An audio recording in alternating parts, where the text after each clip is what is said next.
Welcome to Divyadarshini. నేను మీ వరలక్ష్మిని. ఇప్పుడు మనం శరణ్ నవరాత్రుల కోసం మనతో లలితాపీఠం గురువర్యులు ఉన్నారు, అడిగి తెలుసుకుందాం. గురువుగారు నమస్తే అండి. శరణ్ నవరాత్రుల కోసం మా ప్రేక్షకులకి వివరించండి గురువు. అమ్మవారు స్వయంగా నవరాత్రు రూపంలో మనకి కొలువు తీరి మనతో అర్చనలు పూజలు అందుకొని మనల్ని అనుగ్రహించడానికి కాలంలో చాలా గొప్పగా చెప్పినటువంటి విశేషం ఈ శరణ్ నవరాత్రులు.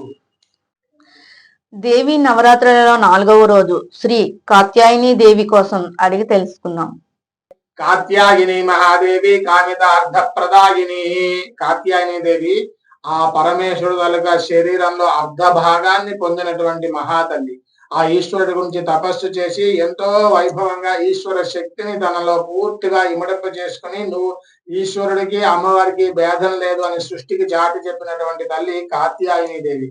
ఎవరికైతే కుటుంబంలో ఇంట్లో భార్యాభర్తల సమస్యలు, వివాహం కాని స్త్రీలకు సమస్యలు అయితే ఉన్నాయో వాళ్ళు ఈ కాత్యాయని వ్రతాన్ని చేసి కాత్యాయని అమ్మవారిని ఆరాధన చేస్తే వాళ్ళకి శీఘ్ర వివాహం, సమస్తమైన కుజదోష నివారణ అన్ని కూడా కలుగుతాయి.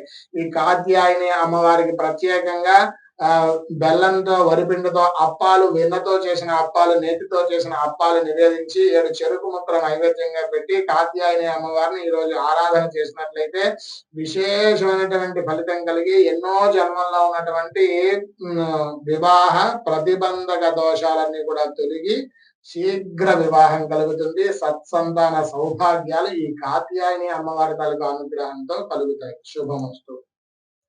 చంద్రహాసుజ్వలకర